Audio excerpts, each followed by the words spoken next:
tal? ¿Cómo están? Muy buenas noches. Un placer saludarles. Soy Fernando del Rincón. Bienvenido a Conclusiones. El día de hoy tenemos un programa especial con tres temas que sacuden a América Latina.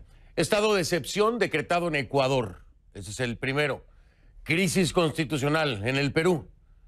Y un juicio en Estados Unidos que compromete al presidente de Honduras, Juan Orlando Hernández. Vamos a comenzar con Ecuador.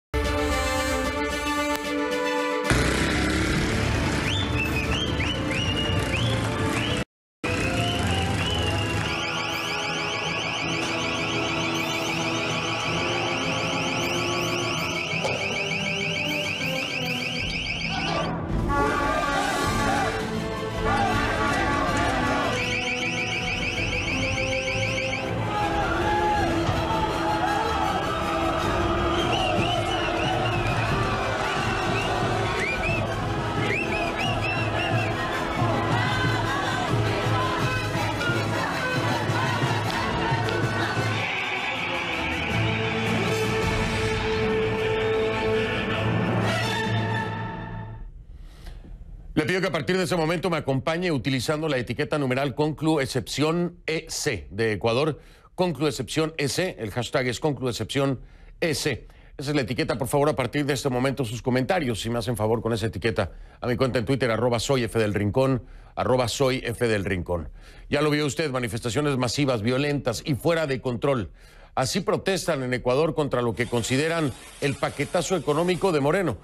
Es decir, en rechazo a las recientes medidas anunciadas por el presidente Lenín Moreno que incluyen la eliminación del subsidio al combustible vigente en el país durante décadas.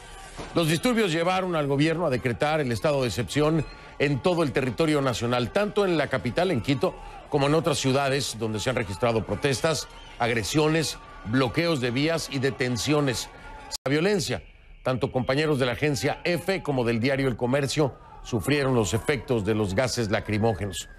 Pero este camarógrafo que verá en continuación de Teleamazonas fue el que se llevó la peor parte. Un taxi lo atropelló mientras el equipo retransmitía en directo lo que estaba ocurriendo. Según la versión de algunos testigos, al parecer ese taxi llevaba pasajeros y huyó ante el hostigamiento de otros colegas que participaban en el paro de transportistas. En esa huida se habría llevado por delante a nuestro colega camarógrafo, quien recibió atención médica y afortunadamente se encuentra estable. La Secretaría de Comunicación de Ecuador, sin entrar en detalles de lo ocurrido, rechazó las agresiones a la prensa. Y a pesar de este rechazo social, Lenín Moreno, el presidente del Ecuador, ratificó su posición. El presidente sostuvo que no habrá marcha atrás en las decisiones económicas y calificó de perverso el subsidio al combustible, al tiempo que aseguró que estaba perjudicando al país. El mandatario atribuyó la violencia a grupos políticos claramente identificados que buscan desestabilizar el gobierno. Si bien en la calle, además de los transportistas, había estudiantes y ciudadanos de a pie preocupados más bien por el impacto de las reformas en sus bolsillos, otros se aprovecharon de la situación para delinquir. Moreno no cerró la puerta al diálogo con los diferentes sectores, pero defendió la declaración del estado de excepción como medio para velar por el bienestar y la seguridad ciudadana. Escuche. El orden jurídico y constitucional hasta el presente momento no está siendo suficiente para afrontar este tipo de amenazas a la paz, a la tranquilidad, a la protección de la sociedad, a preservar sus libertades y sus derechos, para que las actividades sociales, económicas, productivas, se realicen con normalidad. Es por esta razón que, en consideración de estos aspectos, se ha determinado por parte del señor presidente constitucional de la República un estado de excepción, de acuerdo a la Constitución. Escuchó usted al ministro de Defensa del Ecuador. Nos vamos en vivo hasta Quito con Ana María Cañizares, que nos tiene más información de lo que ocurre el día de hoy en el Ecuador después de este anuncio. Principalmente, y me imagino, Ana María, si nos puedes confirmar, te saludo, buenas noches. Principalmente el tema aquí es el subsidio al combustible.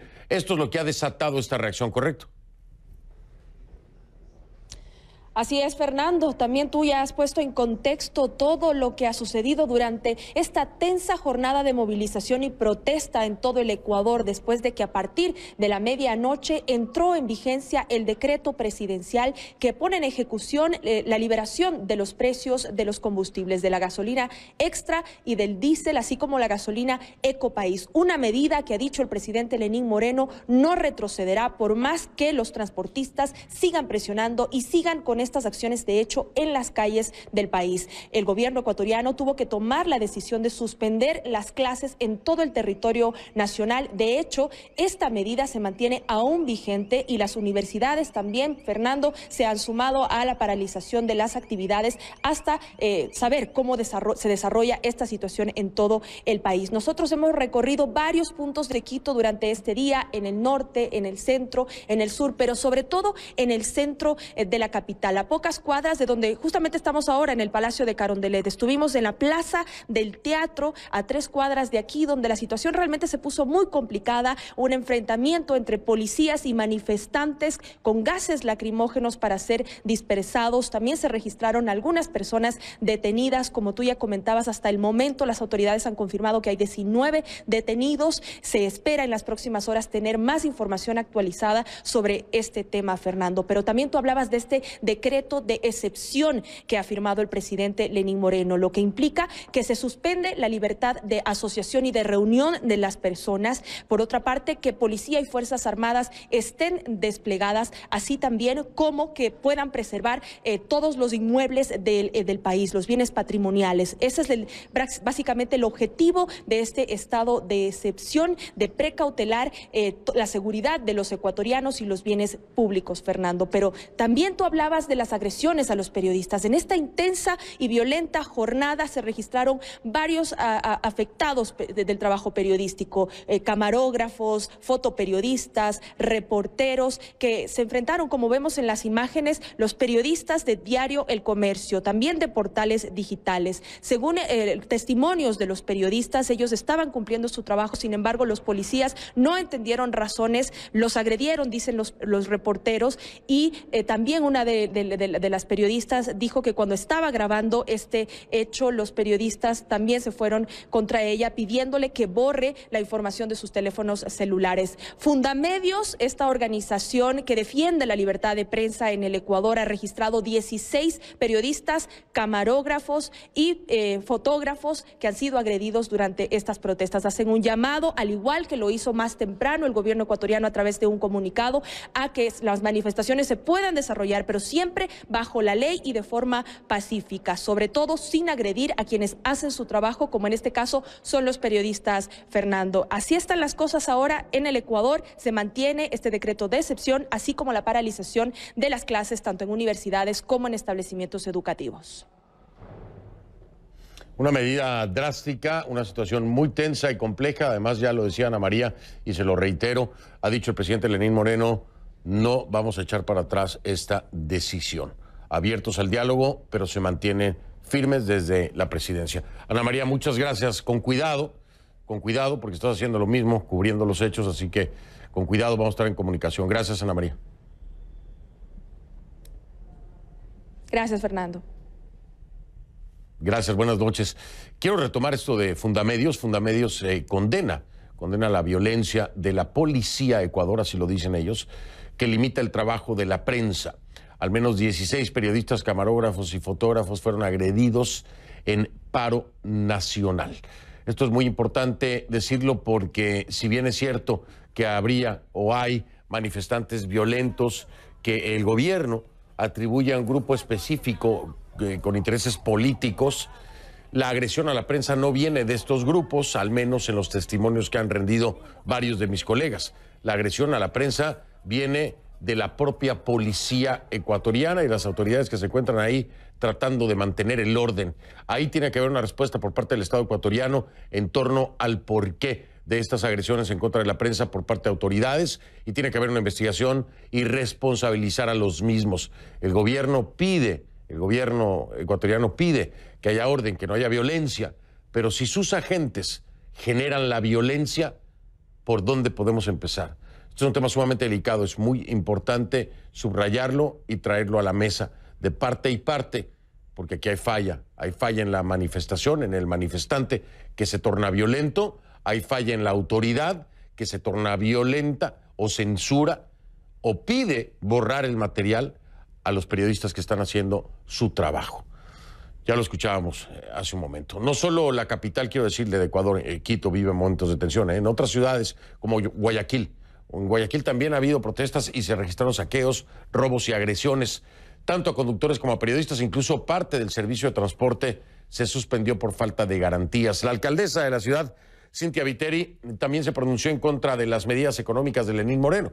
Según Viteri, dijo, la discusión no es entre transportistas y gobierno, la discusión se basa en cargarle a los ecuatorianos una factura que ellos no consumieron.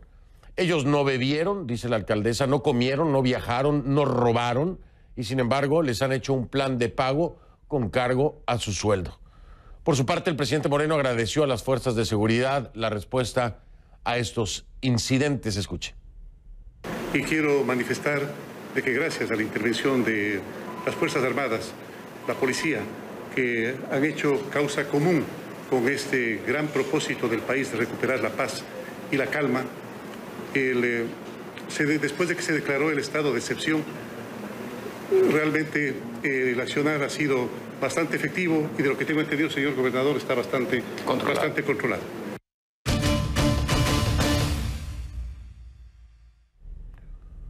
Vamos a profundizar en esta situación con mi invitado. Le doy la bienvenida a Juan Sebastián Roldán, es vocero de la Presidencia de Ecuador en vivo desde Quito. Señor Roldán, bienvenido, buenas noches. Señor Rincón, buenas noches, mucho gusto estar con ustedes. Un gusto saludarle. Primero, quiero que nos deje claro un rumor que me parece completamente injusto y que está rodando por las redes, como siempre, en esta desinformación que se genera en situaciones así. ¿Hay toque de queda en algún lugar? ¿Se ha dado un toque de queda en Quito? ¿Se ha dado un toque de queda en Guayaquil? ¿O es falso? Vamos a reconfirmar esta información, si me hace usted el favor y le hace el favor a los ecuatorianos. Es falso, en el Ecuador no hay ningún toque de queda, hay un estado de excepción y el estado de excepción lo que va a hacer es proteger para que los ecuatorianos puedan trasladarse a sus hogares, puedan trasladarse a sus trabajos el día de mañana y puedan tener la vida más normal que puedan llevar en medio de las circunstancias que vive nuestro país. Por supuesto que cuando hay un estado de excepción, ciertas garantías, perdóneme usted, ciertas garantías se suspenden. Se piensa tener por lo menos 60 días de estado de excepción que pudieran alargarse. ¿No han pensado también en que sea menos el tiempo?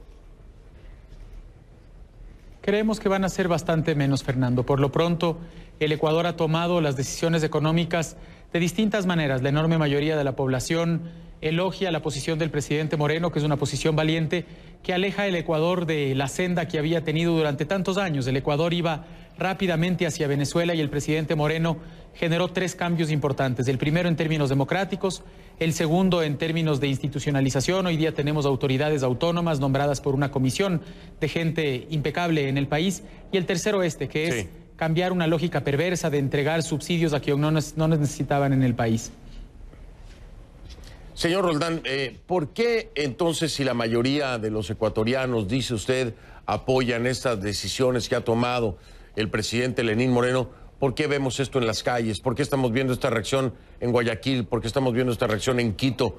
¿Ustedes lo atribuyen a algo más que no sea en realidad descontento? Un descontento que le quiero decir, y usted lo entenderá perfectamente, pues pudiera tener cabida, porque al incrementar el precio de los combustibles se incrementa el precio de todo prácticamente. Pero me dice usted, la mayoría apoya la decisión del presidente Moreno. Y entonces la gente que está en las calles, ¿de dónde viene? ¿O qué piensan ustedes? Si me permite una primera aclaración, señor Rincón, la dolarización que vive el Ecuador no permite que los precios se disparen como si viviríamos otro tipo de monedas y otro tipo de procesos inflacionarios. La dolarización es un tope que le ha permitido al Ecuador sobrevivir hasta el pésimo gobierno que vivió el país en términos de Correa. Correa fue lo más parecido a lo que tiene hoy día Venezuela con Maduro y por eso las personas que nos escuchan en todo el continente lo comprenderán. En segundo lugar, sí hay gente descontenta que por supuesto sale y critica y tiene todo el derecho y el deber de hacerlo si así fuera.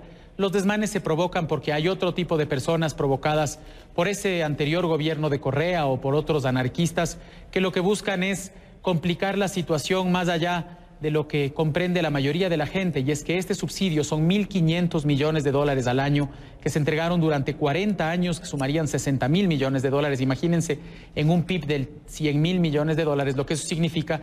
Esto se fue para las manos de contrabandistas, para las manos de aquellas personas que no necesitaban ayuda. Nosotros estamos comprometidos en este cambio. No solamente están los temas de los subsidios, hay una nueva reforma laboral que permitirá que las personas que no tienen trabajo accedan a una. Hay una contribución de los más ricos que nos van a ayudar a financiar la seguridad y, por supuesto, hay un cambio en la distorsión económica que en este momento nos permite que nosotros aseguremos un nuevo rumbo para el país. Pero, a ver, ¿cómo mantener el control del mercado? Usted me dice que la dolarización impide entonces que se suba el valor de las cosas y en el sentido económico, estrictamente hablando, cuando sube el costo del transporte, el producto tiene que subir. O sea, tiene que, ¿por qué? Porque tiene que contrarrestar los gastos para el propio Sube, solamente empresario. que no se dispara como si no fuera esa moneda. Por eso, pero se dispara, señor Roldán. Usted me dice que no se dispara, se dispara necesariamente. No, en este caso no se dispara. Le pongo un ejemplo específico, si usted me permite. Dígame. Si me permite, le pongo el ejemplo de la papa en el Ecuador. La papa es un ejemplo que es fácilmente trasladable. La papa tiene como componente el 20% del costo de transporte y el transporte tiene a su vez el 20% de costo de combustible. Eso significa que con el incremento que acabamos de hacer, no va a haber un incremento en términos de papa de más del 6 u 8%. Eso significa que si las papas cuestan en el Ecuador hoy día $30 el quintal de papas, que son 100 libras de papas en el Ecuador, ese quintal va a pasar a costar 31 o máximo $32. El problema no es de precio, señor Rincón. El problema es que estamos enfrentando mafias. Mafias que durante 40 años se enriquecieron en el país y hoy día están tratando de pelear porque esos mismos correístas que saquearon al Ecuador, como ya dijo el presidente Moreno en la mañana, saquearon al Ecuador durante 10 años, hoy día trataron de saquear Guayaquil. Por eso el mismo presidente se trasladó a esa ciudad, para demostrar que nosotros no vamos a permitir que esa plaga que gobernó el país durante 10 años trate de llevar al Ecuador a un paralelismo con Venezuela. El Ecuador se ha saneado y lo vamos a mantener así.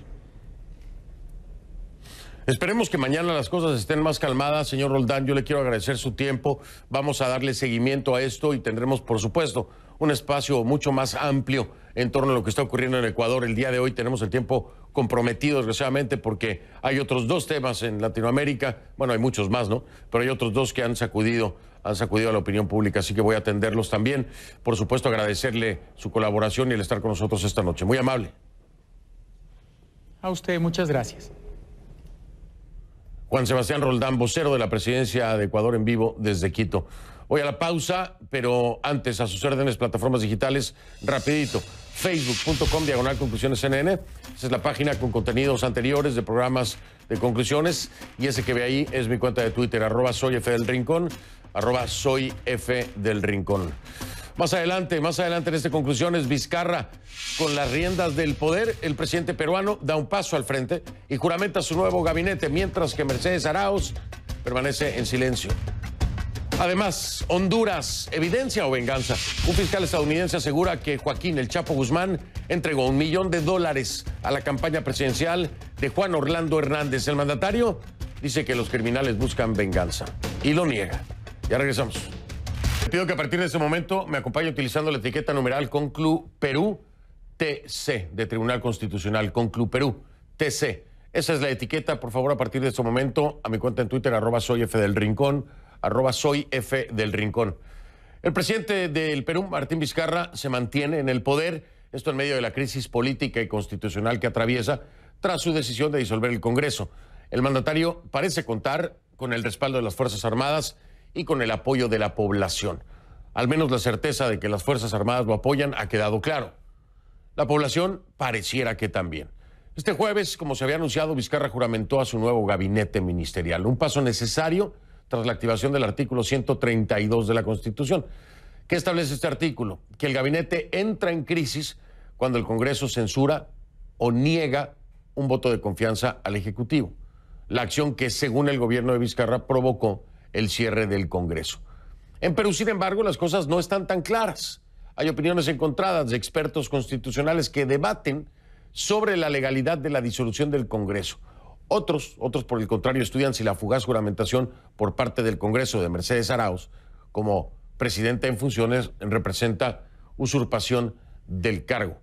Quiero decirle que Arauz ya presentó su renuncia, pero la duda persiste. Sin embargo, en entrevista reciente con el diario El Comercio, allá en el Perú, Arauz aseguró que había juramentado como vicepresidenta encargada del cargo ante la suspensión temporal del presidente y reafirma: no juré como presidenta y no hice ningún acto jurídico en ningún momento. Esto es lo que ha dicho Mercedes Arauz. Sin embargo, usted recordará, esa noche estábamos en vivo cuando ocurría y era el Congreso el que decía que la nombraba como presidenta en funciones. Así es como se ha presentado ahora Mercedes Arauz. Dice: no, juré como vicepresidenta encargada, no como presidenta.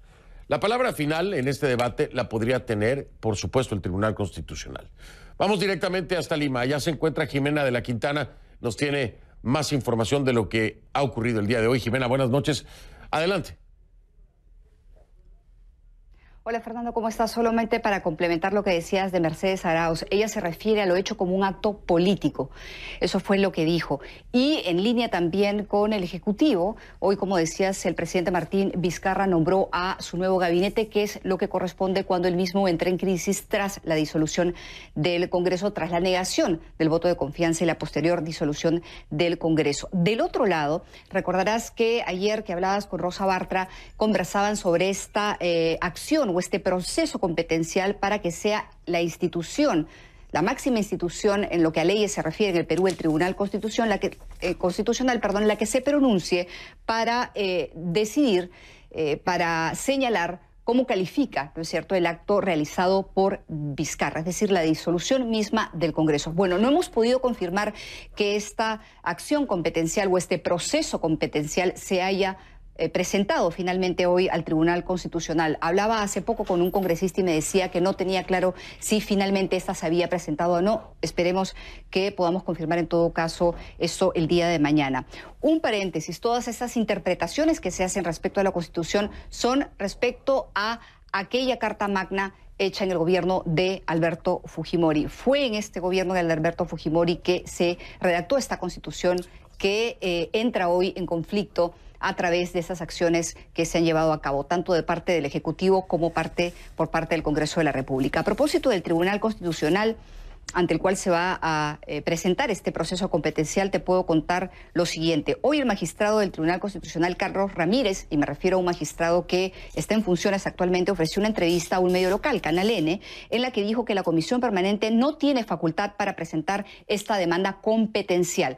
Pero, a pesar de que no tiene esta facultad, ha dicho que van a analizarla para ver finalmente qué es lo que hacen. Y el último tema importante al que se refirió fue al de la magistrada María Elena Ledesma, miembro del Tribunal Constitucional también, que en una carta dijo que las declaraciones que había dado un medio eran ciertas, eran verídicas, porque en algún momento se le pidió que las aclarara. ¿Qué declaraciones dio este medio de comunicación? Las siguientes. Se le preguntó, o el periodista le preguntó, es Hildebrand en sus 13, el medio al que le dio la entrevista. ¿Es cierto que alguien del Tribunal Constitucional le dijo la semana pasada que no habría necesidad de ningún cambio de magistrados si en el caso de la libertad, si en el caso de la libertad de Keiko Fujimori se votara por unanimidad? Y ella contesta, no voy a ser infidente, pero lo cierto es que me dijeron que lo ideal sería que todos salgamos de manera unánime, armoniosa, pacífica y consolidemos una posición en relación a este tema.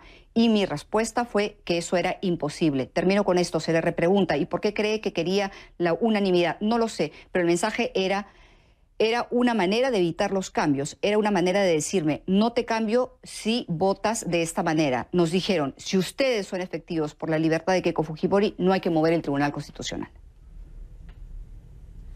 Bueno, pues ahí está, es una de las tras bambalinas de todo esto. Se ha venido hablando desde el día D, por decirlo de alguna forma, y que tendría que ver también en mucho el movimiento con los fujimoristas. Pero bueno, eso está por determinarse y ya lo harán a quienes les compete determinar todo esto, ¿no? Jimena de la Quintana en Lima, con mucho trabajo, por supuesto. Mil gracias, Jimena. Buenas noches.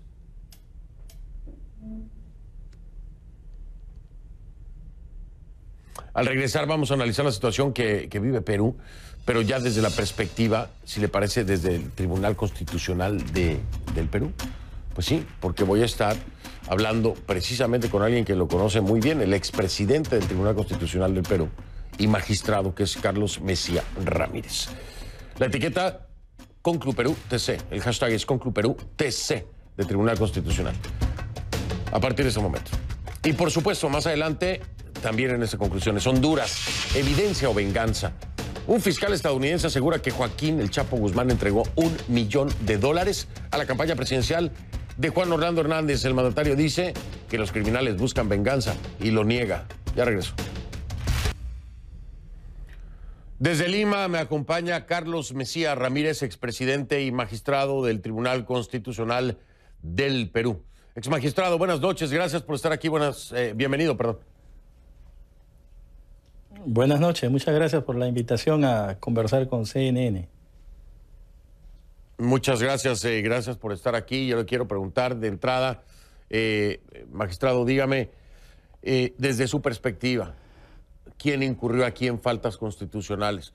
¿El proceder del Congreso o el proceder del presidente Vizcarra? Bueno, desde mi punto de vista, el presidente Vizcarra es el que ha procedido mal, al margen de la Constitución y las leyes.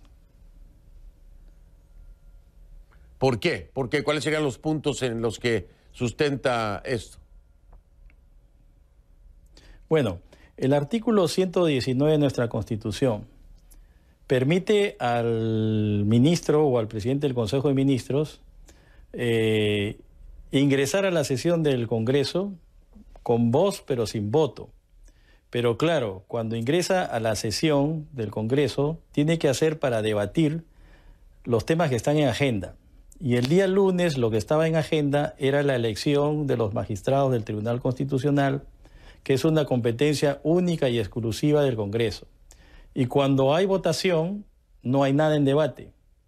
Entonces, la irrupción en el hemiciclo, digamos, faltando además a las buenas formas por parte del presidente del Consejo de Ministros, y plantear en ese momento la cuestión de confianza, desde mi punto de vista, era nulo, ¿no? En segundo lugar, cuando el presidente de la República declara por televisión a la opinión pública que ha disuelto el Congreso, también transgrede un artículo constitucional que señala que los actos del presidente son nulos si no llevan la refrendación ministerial. Por otro lado, el presidente hizo una interpretación denegatoria de la cuestión de confianza que el Parlamento ya se le había dado y crea una figura, una institución jurídica que no existe en el derecho peruano ni en el derecho comparado, a la cual él ha llamado denegatoria fáctica de la cuestión de confianza. Cuando la cuestión de confianza debe ser expresada por un sí o por un no y que se traduce en una votación formal del Pleno del Congreso. Y por otro lado, tenemos entendido que esta cuestión de confianza, el primer ministro no ha ido al presidente formalmente a decirle, mire señor, el Congreso no me ha dado la confianza, así que el gabinete dirime, ¿no?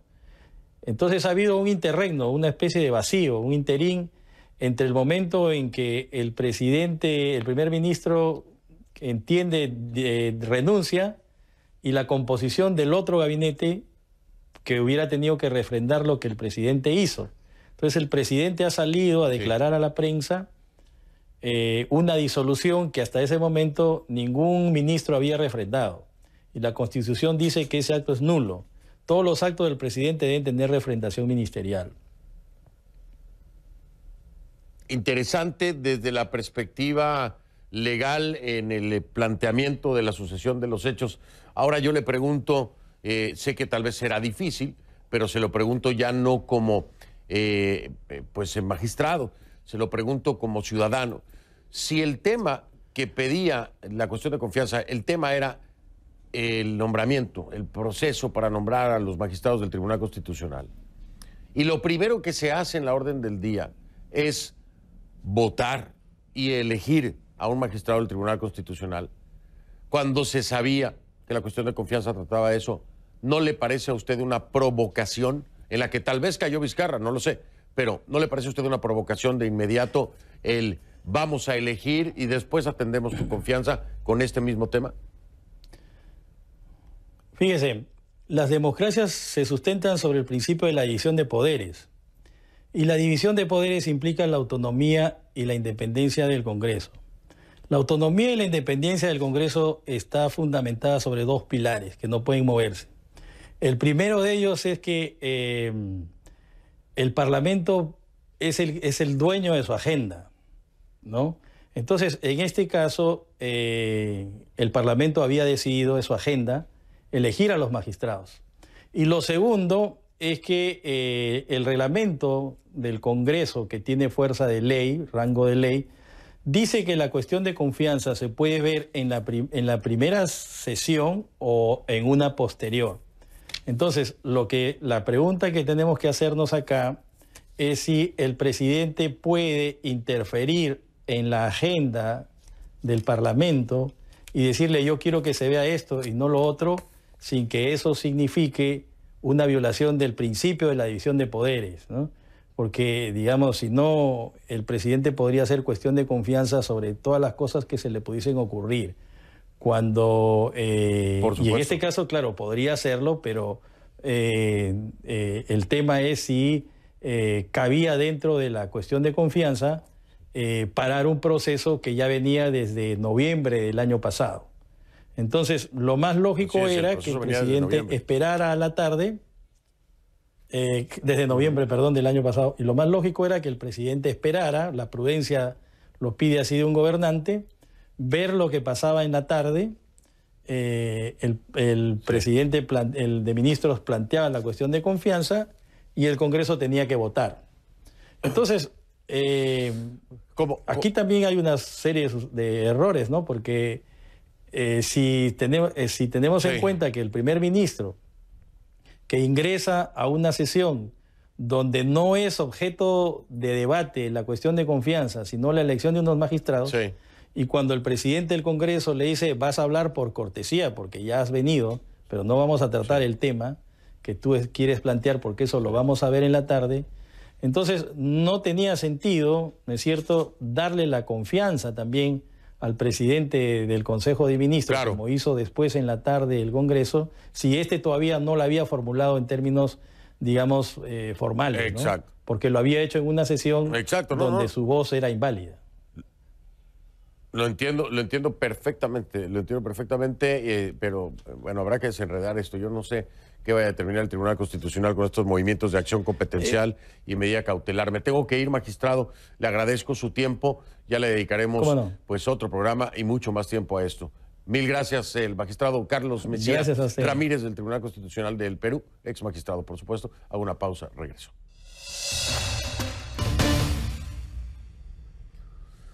Le doy la bienvenida a Mike Vigil, ex jefe de operaciones internacionales de la DEA, en vivo vía Skype desde Albuquerque, en Nuevo México. Mike, buenas noches. Y de entrada, preguntarte, ¿por qué siempre que escuchamos este tipo de señalamientos contra mandatarios o exmandatarios, lo primero es desacreditar a aquel que brindó el testimonio? ¿Es válido decir que lo que buscan es vengarse de ellos?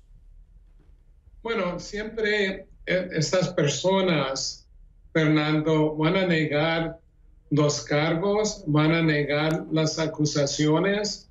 La única cosa que voy a decir que los fiscales federales aquí en los Estados Unidos no van a aceptar un caso de la DEA o de otras agencias federales si los cargos y el caso no son supremamente sólidos.